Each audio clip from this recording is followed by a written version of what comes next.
حول ولا قوة إلا بالله العلي العظيم. أعوذ بالله من الشيطان اللعين الرجيم. بسم الله الرحمن الرحيم. الحمد لله الذي هدانا لهذا وما كنا لنهتدي لولا أن هدانا الله. لقد جاءت رسل ربنا بالحق. الصلاة والسلام والتحية والإكرام على سيد أصل ما في الوجود. سر الله في كل موجود. نقطة دائرة الوجود.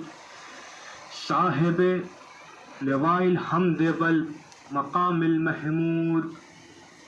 مولا ومولا الثقلين جد الحسن والحسين أبي القاسم محمد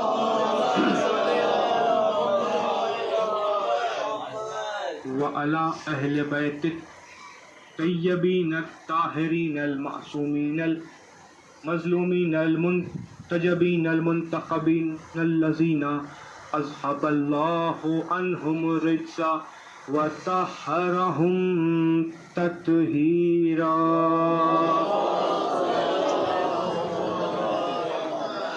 أما بعد فقد قال الله تبارك وتعالى وقوله الحق. بسم الله الرحمن الرحيم. إن الدين عند الله الإسلام. صلوات پر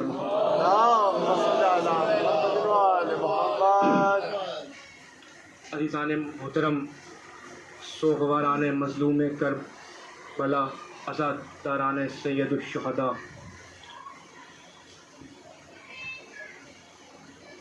کرم ہے حضرت چہردہ معصومین کا اور خصوصی صدقہ ہے شہزادی کونین بنت جناب رسول الثقلین مادر حسنین صدیقہ طاہرہ راضیہ مرضیہ بطول عذرا انسیہ اورا بی بی جناب فاطمہ زہرا سلام اللہ علیہا کا کہ بی بی سلام اللہ علیہا کی نالین پاک سے لپٹی ہوئی گرد کے ذروں کا تصدق ہے کہ کاتب تقدیر نے ہمارے کاسے دل میں محبت اہل بیت کی بھیک ڈال دی. اس کا لاکھ لاکھ کرم ہے کہ ہمارے وجود کو غدیر کی مٹی سے آراستہ کیا، ہمارے جسم کے گھٹن کو پرچم عباس کی ہوا سے دور کیا، اشک عزا کے صدقے میں ہماری اندھی آنکھوں کو روشنی عطا کی. اور سب سے بڑی بات، سب سے بڑا کرم اس کا یہ ہے کہ اس نے ہماری تقدیر میں، ہمارے مقدر میں کربلا لکھ دی اور ہمیں اس قابل بنایا کہ ہم عزادار حسین کہلائیں. عزیزو، جس آیت کریمہ کو میں نے آج کی اس مجلس کے لیے عنوان گفتگو بنایا ہے، یہ سورہ آل عمران کی 19ویں آیت ہے. ارشاد ہو رہا ہے ان الدین عند اللہ الاسلام. اللہ کے نزدیک اگر کوئی پسندیدہ دین یا مذہب ہے تو وہ اسلام ہے. اسلام کے حسین تاج محل کی پہلی اینٹ جناب آدم کی شکل میں رکھی گئی، اس کے بعد جناب نوح کی شکل میں رکھی گئی، پھر جناب عیسیٰ، جناب موسیٰ نبی آتے رہے، تبلیغ کرتے رہے، اسلام پروان چڑھتا رہا. لیکن عزیزو، دین اب بھی کامل نہ ہوا. اللہ نے کہا کہ جب تک آخری نبی اپنے دین کے محافظ کا اعلان نہ کر دے گا اس وقت تک دین کامل نہیں ہو سکتا. لہٰذا رسول نے اپنے آخری حج کی واپسی پر غدیر کے میدان میں آگے والوں کو پیچھے بلا کر پیچھے والوں کا انتظار کر کر جب سب ایک جگہ پہ جمع ہو گئے تب اعلان کیا من کن تو مولا ہو فہذا علی مولا. جس کا میں مولا ہوں اس کے علی مولا ہے. تو جب رسول نے یہ اعلان کیا تو اللہ نے بھی آواز دی الیوم اکملت لکم دینکم واتممت علیکم نعمتی ورضیت لکم الاسلام دینا. آج کے دن میں نے دین کو کامل کر دیا. عزیزو ایک تاریخی بات آج مجھے عرض کرنی ہے. اللہ نے اسلام میں جن چیزوں کو بھی اہمیت دی ہے اس کے پیچھے کچھ نہ کچھ تاریخ رہی ہے. عزیزو اسلام کا سب سے پہلا مرکز جو رہا, اسلام کی بنیاد جو بنا وہ ہے کعبہ. اللہ نے ارشاد فرمایا اِنَّ أَوَّلَ بَيْتٍ, سب سے پہلا گھر کعبہ ہے. تو اسلام کی بنیاد کعبہ. تو اب عزیزو اس کعبے کی تاریخ کیا ہے, کیا اور اس کعبے کی تاریخ بتائے گا کون؟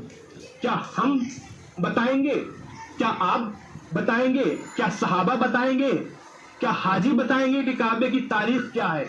کہا نہیں, کعبہ ہے مکان, لہٰذا اب مکان کی تاریخ کوئی باہر والا نہیں بتائے گا, مکان میں رہنے والا بتائے گا اس مکان کی تاریخ کیا ہے. باتوں کو اور واضح کر دوں, کعبہ ہے بیت, لہٰذا کوئی باہر والا نہیں بتائے گا کعبے کی تاریخ کیا ہے, اہل بیت بتائیں گے کہ بیت کی تاریخ کیا ہے. صلوات پڑھ دیں محمد والے محمد. تو اب اہل بیت بتا رہے ہیں کہ جب نہ آسمان, نہ زمین, نہ ہوا, نہ فضا, نہ انسان, نہ حیوان, نہ فرشتے, نہ ملائکہ, نہ پانی, نہ پیڑ, نہ ہوا, جب کچھ بھی نہیں, خون کا عالم ہے اور فقط ایک نور خدا, مگر اس کی مشیت میں یہ گزرا کہ وہ پہچانا جائے. تو اس نے سب سے پہلے اپنے نور سے ایک مخلوق کو خلق کیا اور اسی ایک مخلوق میں اس نے 13 اور نور رکھے جو ہمارے یہاں 14 معصومین کہلائے. اور یہ تو قرآن کی آیت بھی ہے, آپ نے سنا بھی ہوگا کہ اللہ نے کہا کنتو کنزن مخفیہ, میں ایک چھپا ہوا خزانہ تھا اور جب میں نے چاہا کہ میں پہچانا چاہوں تو سب سے پہلے میں نے نور محمد کو خلق کیا. عزیزو جب یہ 14 انوار محیط ابدیت ہو گئے تو اب یہ سنا رہے ہیں اور وہ سن رہا ہے, یہ حمد کر رہے ہیں وہ حمد سن رہا ہے, یہ اس کا ذکر کر رہے ہیں وہ ذکر سن رہا ہے.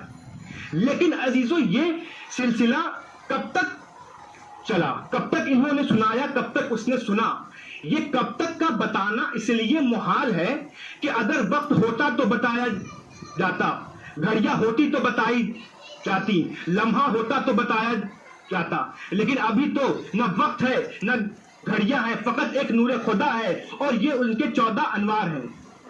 اب خلقت کے سلسلے کو اور آگے بڑھایا جائے. اللہ نے ایک مرتبہ پانی کو خلق کیا اور پانی خلق کرنے کے بعد اللہ نے ہواؤں کو خلق کیا اور ہواؤں کو خلق کرنے کے بعد اللہ نے ہواؤں کو حکم دیا کہ تم سمندروں کے سینے میں اتر جاؤ اور اتر کے اس طرح سے تہلکا برپا کرو گویا اسے مت دو اور اس طرح سے متو کہ سمندر میں سے کف بلند ہو.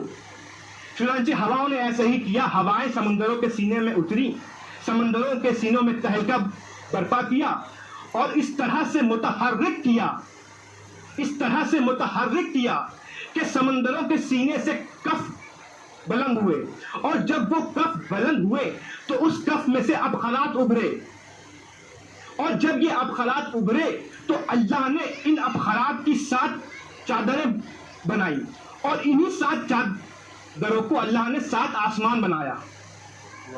اور جب یہ 7 آسمان بن چکے تو اللہ نے آسمانوں پر فرشتوں کی پاکیزہ بستی بسا دی اور اب اس کے بعد چاند اور سورج کی قندیلیں بھی لگا دی تاکہ دنیا جگمگا اٹھے. یہ تو خلات سے آسمان بن گیا، لیکن اب جو کف بلند ہوا تھا، اللہ نے ہواؤں کو پھر حکم دیا کہ تم ان کف پر اس طرح سے دباؤ ڈالو، گویا خشک کر دو، اور اس طرح سے خشک کرو کہ وہ سخت ہو جائے۔ چنانچہ ہواؤں نے ایسا ہی کیا، وہ کف میں اس طرح سے کے اوپر انہوں نے دباؤ بنایا کہ پوری طرح سے وہ خشک ہو گیا، سخت ہو گیا اور تہ بتہ دب گیا۔ تو اب یہ جو پہلا ٹکڑا زمین کی شکل میں بنا، یہ تھا زمین مکہ، اور اس زمین پر جو پہلا خطہ بنا وہ بنا زمین کعبہ۔ عزیزوں، کعبے کی زمین تو بن گئی، لیکن اور پھر اس کے بعد زمینیں پھیلتی رہیں، تو اب چونکہ ساری زمینیں کعبے کے صدقے میں بنی تھی، کعبے کی زمین کے صدقے میں بنی تھی، لہٰذا اس زمین کو اللہ نے اس دنیا کا مرکز بنایا۔ اب چونکہ کعبے کی زمین بن چکی، لہٰذا لیکن ابھی کعبے کی فضیلت سے کوئی آراستہ نہیں تھا، لہٰذا اللہ نے اعلان کیا کہ انی جاعل فی الارض خلیفہ، میں روح زمین پر ایک خلیفہ بنانے جا رہا ہوں۔ اللہ نے فرشتوں کو حکم دیا کہ جاؤ جا کر مٹی لے کر آؤ۔ فرشتوں نے پوچھا معبود مٹی کہاں سے لاؤ؟ اللہ نے کہا اسی نقطۂ کمال سے لے کر آؤ کہ جسے میں نے کائنات کی زمینوں کا سبب خلقت بنایا۔ لہذا فرشتے آئے، چاہا کہ زمین کعبہ سے مٹی لے کر واپس جائیں۔ زمین روئی، چلائی، چیخی، کہاں لے جا رہے ہو میری جوہر کو؟ کہاں لے جا رہے میری عظمت کو؟ کہاں لے جا رہے میری بلندی کو؟ کعبہ وہ فرشتہ پلٹا، اللہ نے پوچھا کیا ہوا؟ کہا معبود زمین کا رونا نہ دیکھا گیا۔ اللہ نے دوسرے فرشتے کو بھیجا، وہ فرشتہ بھی آیا، زمین پھر روئی، پھر چلائی، فرشتہ واپس ہوا، اللہ نے پوچھا کیا ہوا؟ کہا معبود زمین کا رونا نہ دیکھا گیا۔ اس کے بعد اللہ نے ایک فرشتے کو بھیجا، وہ فرشتہ آیا، اس نے مٹی اٹھائی، زمین روتی رہی، چلاتی رہی، فرشتہ مٹی لے کر واپس گیا۔ اللہ نے پوچھا کیا ہوا؟ اس بار زمین روئی نہیں؟ کہا معبود سب کچھ ہوا، زمین روئی بھی، زمین چلائی بھی، لیکن ایک طرف تیرا حکم تھا اور ایک طرف زمین کا رونا تھا، تو چونکہ تیرا حکم میرے سامنے تھا اس لیے میں مٹی لے آیا۔ اللہ نے کہا تو نے یہ عمل کیا تو ٹھیک، اب اس عمل کے لیے تجھے ایک عہدہ دیا جا رہا ہے۔ کہا معبود کون سا عہدہ؟ کہا آج سے ہم نے تمہیں بنایا ملک الموت، سبحان اللہ، آج سے تو بن گیا ملک الموت۔ لہذا اب خلقت آدم شروع ہوئی، اللہ نے آدم کا خاکی پتلا تیار کیا، اور خاکی جب وہ پتلا بن گیا تو عزیزوں 40 دن تک وہ پتلا وہیں پڑا رہا۔ فرشتوں کی جماعتیں آگے پیچھے دائیں بائیں کر رہی ہے، لیکن کوئی اس پتلے کو دیکھ بھی نہیں رہا، اس جسم کو دیکھ بھی نہیں رہا۔ اتفاق سے میری روح عالم ارواح میں تھی، فرشتوں کی جماعتوں ایک جماعت کو روک لیا۔ میں نے پوچھا بھائی کیا کر رہے ہو؟ اللہ نے حکم دیا ہے آدم کا سجدہ کرنے کے لیے، اور تم یہاں وہاں پھر رہے ہو، سجدہ کیوں نہیں کرتے؟ کہا ہمیں خوب پتا ہے اللہ نے کیا حکم دیا ہے، تمہیں سنا نہیں اللہ نے کیا کہا کہ وَنَفَخْتُ فِيهِ مِن رُوحِي فَقَعُوا لَهُ سَاجِدِينَ، جب تک میں اس میں اپنی روح نہ ڈال دوں تب تک اسے سجدہ نہ کرنا۔ ہم تو بس اس لمحے کا انتظار کر رہے کہ کب اللہ اس میں روح ڈالے اور ہم اس کا سجدہ کرے۔ عزیزو 1400 سال سے ہم بھی تو یہی بتا رہے نا کہ عزیزو فرشتے آدم، اور جب اللہ نے جس میں آدم میں روح ڈال دی تب فرشتوں نے آدم کو سجدہ کیا۔ عزیزو جسم آدم کا تھا لیکن فرشتوں کی پیشانی جھک رہی تھی، فرشتے سجدہ کر رہے تھے تو اس جسم کے لیے نہیں بلکہ اس روح کو سجدہ کر رہے تھے جو جسم آدم میں موجود تھی۔ تو عزیزو 1400 سال سے ہم بھی تو یہی کہہ رہے، مسلمانوں تمہیں اب بھی سمجھ میں نہ آیا تو اب سمجھ لو کہ اب اگر کسی حسینی کو، کسی شیعہ نے علی کو کبھی بھی زری کے سامنے، کسی تعزیے کے سامنے، کسی علم کے سامنے جھکتے ہوئے دیکھنا، سجدہ کرتے ہوئے دیکھنا تو انہیں بت پرست نہ سمجھنا بلکہ انہیں بھی وہی روح نظر آ رہی ہے جو فرشتوں کو آدم کے جسم میں نظر آ رہی تھی، اور اسی لیے وہ سجدہ کر رہے ہیں. صلوات پڑھیں محمد و آل محمد. اللهم صل على محمد. واہ. لہذا اب آدم کا پتلا تیار ہوا. اللہ نے ارشاد فرمایا اِنَّ أَوَّلَ بَيْتٍ وُضِعَ لِلنَّاسِ لَلَّذِي بِبَكَّةَ مُبَارَكًا وَهُدًى لِلْعَالَمِينَ. سب سے پہلا مکان خانہ کعبہ. عزیزو، اللہ نے چوتھے آسمان پر ایک مکان بنایا جس کا نام رکھا بیت المعمور، اور اسے بنایا فرشتوں کا قبلہ. اور ٹھیک اس کے نیچے زمین پر اللہ نے ایک مکان اور بنایا جس کا نام رکھا کعبہ. اب یہ کعبہ بنانے کی وجہ کیا ہوئی؟ تو جب جناب آدم کو اللہ نے آسمان سے زمین پر بھیجا تو ان کے ساتھ کچھ فرشتوں کو بھی بھیجا جو آدم کی حفاظت کے لیے بھیجے گئے. جب فرشتے زمین پر آئے تو انہوں نے اللہ سے عرض کیا، پالنے والے، جب ہم چوتھے آسمان پر تھے تو ہم وہاں بیت المعمور کا طواف کیا کرتے تھے، یہاں بھی کچھ ایسا ہو کہ جس کا ہم طواف. تو اللہ نے جبریل کو حکم دیا، جبریل جاؤ اور جا کر خانہ کعبہ کی بنیاد رکھ دو. لہذا جبریل آئے، 4 پتھر لے کر آئے. ایک پتھر صفا سے آیا، ایک پتھر مروہ سے آیا، ایک پتھر کوہ طور سے آیا، اور ایک پتھر نجف سے آیا. یہ 4 پتھر جب آ گئے تو جبریل نے اللہ کے بتائے ہوئے ان مقامات پر 4 پتھروں کو رکھ دیا، اور اس طرح سے کعبے کی بنیاد رکھا گئی. اور اسی لیے کعبے کا نام کعبہ رکھا ہے، کیونکہ کعبہ کہتے ہیں چوکور کو، اس لیے اس کا نام کعبہ رکھایا. تو عزیزو، جب یہ ہو گیا تو اب میرا ایک سوال ہے کہ کعبہ پہلا بیت ہے تو پہلا قبلہ کیوں نہیں؟ اللہ قرآن میں کہہ رہا اِنَّ أَوَّلَ بَيْتٍ، پہلا بیت ہے تو پہلا قبلہ کیوں نہیں؟ گھر تو اللہ کا ہے، آسمان سے آیا ہے، تو پھر یہ پہلا قبلہ کیوں نہیں؟ میں نے معبود سے پوچھا، پروردگار یہ بتا دے کہ تیرا گھر پہلا گھر ہے لیکن پہلا قبلہ کیوں نہیں؟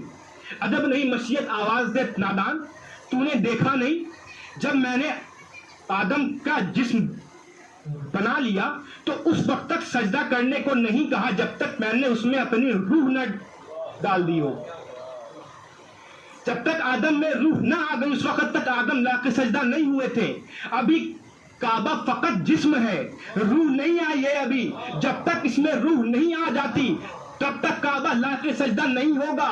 13 رجب کو جب میرے مولا علی کے قدم آئے، روح کعبہ کا آنا تھا کہ اللہ نے کہا کہ آج سے لے کر قیامت تک سارے مسلمانوں کا قبلہ کعبہ ہوگا، سارے سجدے اس کا رخ کر کے ہوں گے، ساری نمازیں کعبے کا رخ کر کے ہوں گی. گویا اللہ یہ کہہ رہا تھا کہ سارے سجدے علی کے طرف ہوں گے، سارے سجدے، ساری نمازیں علی کے طرف ہوں گی. اب جس نے بھی علی سے منہ پھیرا گویا اس کی نماز بھی گئی، اس کا سجدہ بھی ختم ہوا. میں کہوں گا مسلمانوں، جب کعبہ بغیر علی کے لائق سجدہ نہیں ہو سکتا تو تمہارے سجدے کس کام کے ہوں گے بغیر علی کے؟ صلوات پڑھ دے محمد والے محمد. اور اس طرح سے آدم کا وجود مکمل ہوا. عزیزو، روح کائنات سمجھو علی کو اس طرح سے کہ تمہاری ذات کا تم سے بھی بڑا مالک ہے علی، اور جس نے علی کو اس طرح سے سمجھ لیا اللہ اس کے دین سے بھی راضی ہو گیا، اللہ اس کی آخرت سے بھی راضی ہو گیا. اللہ نے اسے مومن بھی کہا، اللہ نے اسے مسلمان بھی کہا، کیونکہ علی کے بغیر نہ حیات ممکن ہے نہ نجات ممکن ہے. صلوات پڑھ دے محمد والے محمد.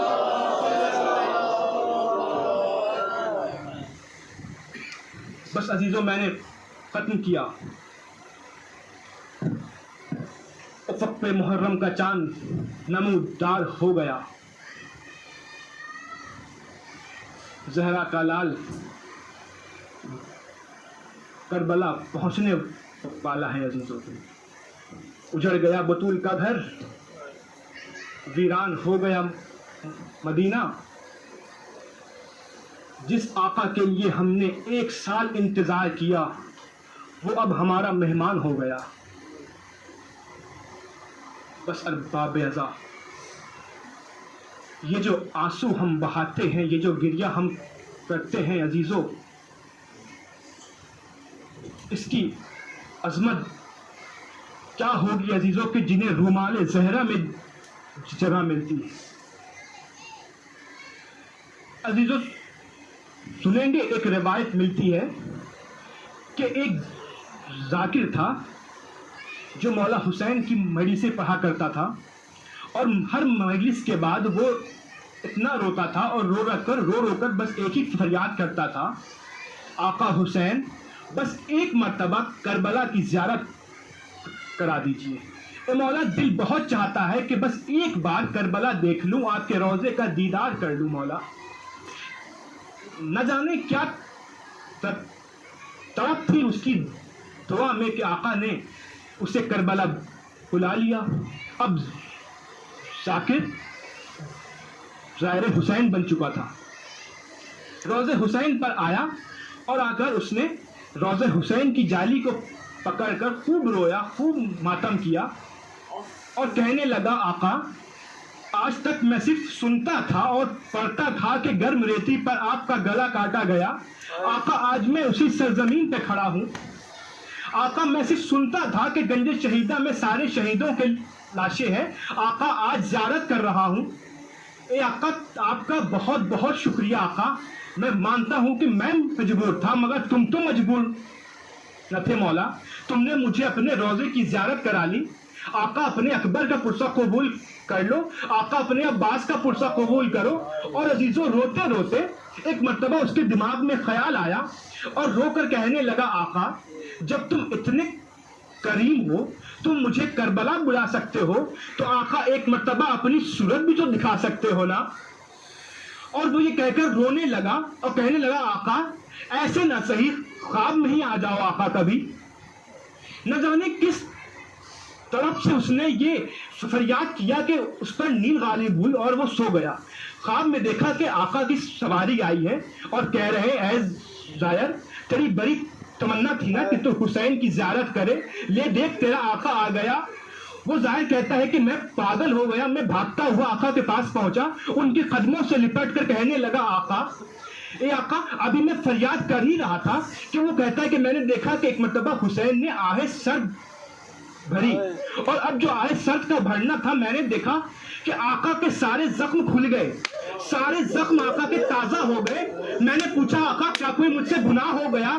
اے آقا بتائیے، یہ نہ یہاں پر کوئی تلوار، نہ کوئی فوج ہے، نہ کوئی اسلحہ ہے. اے آقا یہ زخم کیسے کھل گئے؟ حسین کہتے ہیں، زائر تو نے کیا پوچھ لیا؟ ارے مجھے جب بھی اکبر کی یاد آتی ہے نا میرے سارے زخم کھل جاتے ہیں. اے بھائی مجھے اکبر کی بہت یاد آ رہی. زائر کہتا ہے، مولا بتائیے کہ ان زخموں کا مرہم کہاں سے لاؤں؟ حسین کہتے ہیں، بھائی تو پریشان نہ ہو، میرے آزاد داروں نے فرش آزاد بچھائی ہے، میری ماں اللہ قانون میں گئی ہے،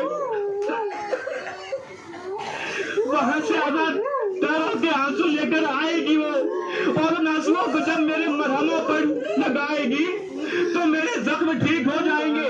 زائر کہتا ہے، مولا بس مجھے ایک بات اور بتا دو. حسین کہتے ہیں، پوچھ. زائر کہتا ہے، مولا یہ بتائیے کیا ہم آزاد داروں کے آنسوؤں سے آپ کے سارے زخم ٹھیک ہو جاتے ہیں؟ حسین نے کہا، بھائی تو نے کیا پوچھ لیا؟ کہا، بھائی بے شک عزاداروں کے آنسوؤں سے میرے سارے زخم ٹھیک ہو جاتے ہیں، لیکن 2 زخم ایسے ہیں جو کبھی نہیں ٹھیک ہوتے. زائر پوچھتا ہے، مولا وہ 2 زخم ہیں کون سے؟ کہا، بھائی یہ نہ پوچھ تو سن نہیں سکے گا. کہا، آقا آپ کو بی بی زہرا کا واسطہ ہے، بس ایک بار بتا دیجئے کہ وہ 2 زخم کون سے ہیں.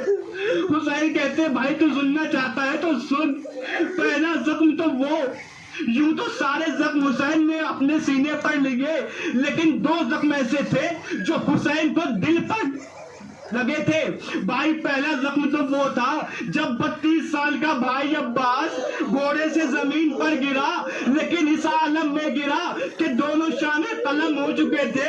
ارے منہ کے بل میرا بھائی عباس زمین پر آیا، بھائی حسین اتنا بے کس ہو چکا تھا، حسین کی کمر ٹوٹ گئی، اپنے بھائی کی غربت نہ دیکھ سکا حسین۔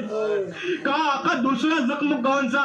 کہا یہ نہ پوچھ، کہا مولا کو شہزادی کا واسطہ بتا دیجئے کون سا دوسرا زخم ہے۔ حسین کہتے ہیں ظاہر سن، وہ دوسرا زخم اس وقت ملا کہ جب کچھ نہ مانگنے والے بیٹے نے آ کر مجھ سے کہا بابا 2 گھونٹ پانی مل جاتا تو میں انہیں بتاتا کہ علی کے گھرانے کے شیر کس طرح سے جنگ کرتے ہیں۔ ہائے حسین اتنا غریب ہو چکا تھا کہ اپنے لال کو 2 گھونٹ پانی بھی نہ پلا سکا۔ حسین کی آنکھوں سے آنسو روا ہوئے، ایک آئے سرد قینچی سر کو جھکا لیا میرے لال اکبر، اپنے بابا کو معاف کر دینا۔ اس عالم غربت میں حسین اس قدر بے بس و غریب ہو گیا کہ تجھے پانی بھی نہ دے سکا۔ میرے لال اکبر اپنے بابا کو معاف کر دینا۔ وَسَيَعْلَمُ الَّذِينَ ظَلَمُوا أَيَّ مُنقَلِبٍ يَنقَلِبُونَ إِنَّا لِلَّهِ وَإِنَّا إِلَيْهِ رَاجِعُونَ۔